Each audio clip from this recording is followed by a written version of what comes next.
All right, take two. How y'all doing? We're back out in the garage here in Roseville. We're working on the Briggs Animal Cart today. About done for today. Get all the brake lines installed. We didn't put any brake fluid in it yet. We've got all the brake lines on and routed and run and all that. We got the throttle working. Boy, there's not much throw to that throttle. Brake master cylinders are rebuilt. Those are the ones from my cart. Now my cart's got new ones, so that's kind of nice. Got those rebuilt and reinstalled. Got about 5 weeks or so to the next planned trip for me and Rich. We're going to head over to Nelson Ledges over in Ohio, over by Cleveland. It's about the same amount of time it takes us to get to Mid-Ohio from here. About a 3.5-hour drive or so. Not a big deal.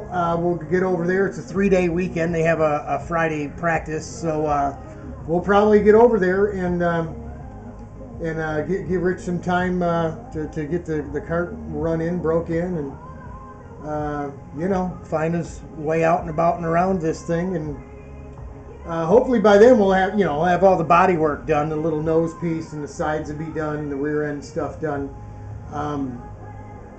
We got more than enough time to do it. We'll have to put a little floor tray on it as well. But I got a little bit of work to do on my car post test.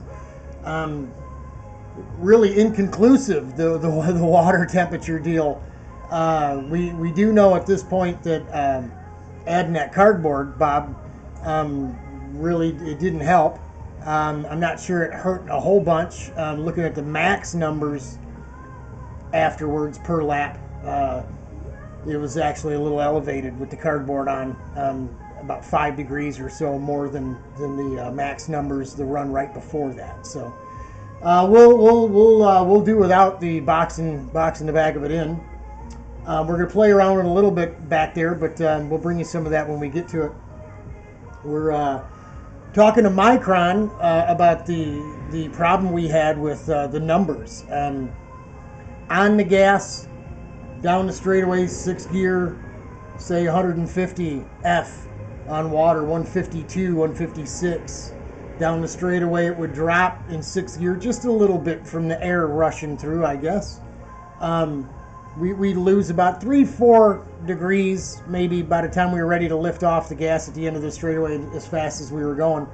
And we'd get off the gas and the water temperature would drop 20 or 30 degrees F.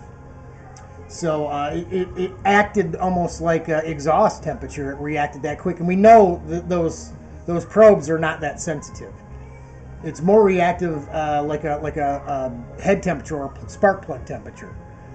Probe, which is thermocouple, whatever you want to call it, which is not instantaneously reactive like an EGT. So a couple different things they gave us to do. We took most of the body work off the cart, the side panels and the whole rear end is off. We get over there and drain the water out of the engine and then remove the water temp probe and rerouted the extension cable, or whatever you want to call it. And I hung the thing over the side of the cart and got the camp stove out, heated up, boiled some water, and did a test. And the probe is relatively accurate temperature-wise. Because the little stove was radiant heat and not gas, it didn't have enough gas to boil the water. It got to rolling, just right before it was going to boil, and the gauge was reading about 207, 208 F. So 212, we'd be boiling water. We were real close. So I'm pretty convinced that it was a good probe, at least on the relative number anyway. What upset me was I pulled it out, and me and Rich both watched the numbers, and it didn't drop. It actually took a good 15-20 count before it would start to drop down, because it's still above this hot steaming water, on the cart, off the gas 20-30 degrees. So I have to believe that it was not accurate. It's not a real occurrence. So we've either got some electrical interference, we've got some kind of problem I think the probe's okay. I think the obviously extension cable must be okay. Those were things Micron told us to look at. But the only issue is the motor wasn't running. We were doing it in boiling water, right? So I got a new probe coming, a new probe block that's a bushing or coupling, right, to put in line. And I've got a longer extension cable, one that I haven't used, expansion cable or whatever you want to call it. So we're going to put the water temp, like instead of 6 inches out of the head of the motor, we're going to put it in the back of the car, away from the motor. Everything's going to run down the left side of the cart, all the wiring, away from all the other wires, away from the spark plug wire, away from the coil, away from the ignition wires, rotor, stator, all of that. And hopefully we get a steady number. I gotta believe if the real number was the number off the gas, if that's the case, you know, we were good 85, 87 degrees later on in the day there, that Tuesday at the test, and the number off the gas was in the 130s. So that we're super duper hopeful that we see a steady number around that area with this new setup. So that's what we're going to try. They also said, you know, it's a Micron 2. It's 100 years old. They haven't even made parts for it in 15 years. I do have what I consider to be a new Micron 2. I sent it in, and they refurbished everything. They used all the rest of the leftover parts, replaced everything, even the face got replaced, so it all got reworked. If nothing else works, I can strap the other gauge right over top of the one that's there and just go out and give it a try to see if we come up with a different number. So instead of running right out buying a $500, $600, $700 data acquisition system, not knowing that it's just a $40 probe or a $35 extension cable, you know, or a gauge that I already own that I only paid $100 for, we're going to go that route. And end of July at Nelson, it should be good and hot. And it's Richard's birthday weekend, so nice little birthday present for Rich. We'll hook him up with a ride in the old Briggsy and give her another go. That's it. For now, we really got nothing else for you. Like I said, I'd show you the brake lines, but it's really nothing to look at. We'll run you around the car in another day or so. Video tomorrow or the next day. We lost our good friend Tom Barth, and Tom was a mentor to me. He actually allowed me to build my first cart in his fixture, which was basically the single 250 Rotax cart upside down, so it ran on the right instead of the left, the engine.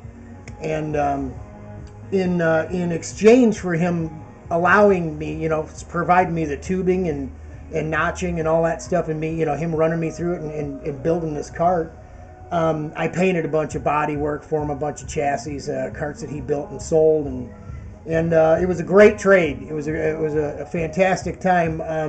I cherish that forever, really. We'll bring you more of that later. I'm gonna try to see if I can find some photographs, dig through some old pictures, and maybe I can find some pictures. I took a lot of pictures at that time when I would go over to his house and build the cart, you know, and fit the tubes together in the fixture and all that.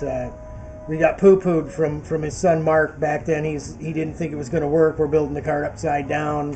What are you doing? It's a dirt bike motor, 125. Why are you building this cart? And you know, but it led to Richard building a cart from an existing chassis, altering something, and eventually, because I got into it through Tom, we ended up building our own carts, which we fixtured off the chassis he built for me, changing just a few things on the front end, on the front axle setup, which led to multiple friends of mine, Frank Moscone and Frank Moscone Jr., both of them built lay-down shifter carts, and although they're not involved anymore, and they weren't involved for too many years, they did get involved.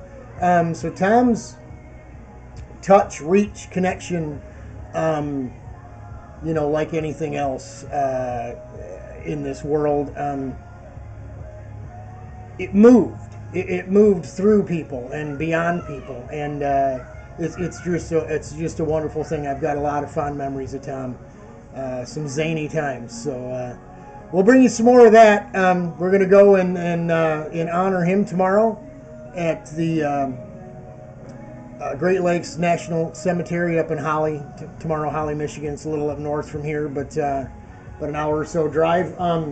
And he was in the service. He was, I believe, he was in the Army. I think I'm not exactly sure, but we're going to find out tomorrow. They're going to do the 21 guns and the whole 9 yards, the whole military burial and all that. So, yeah, it was good to be associated with a guy like that, and he was a good friend of my dad's as well. So we're going to miss Tom, but we won't forget him. So that's it from RPM in Racing Roseville. God bless, Godspeed, y'all. We're thinking about you, praying for you. Hang in there. We'll see you.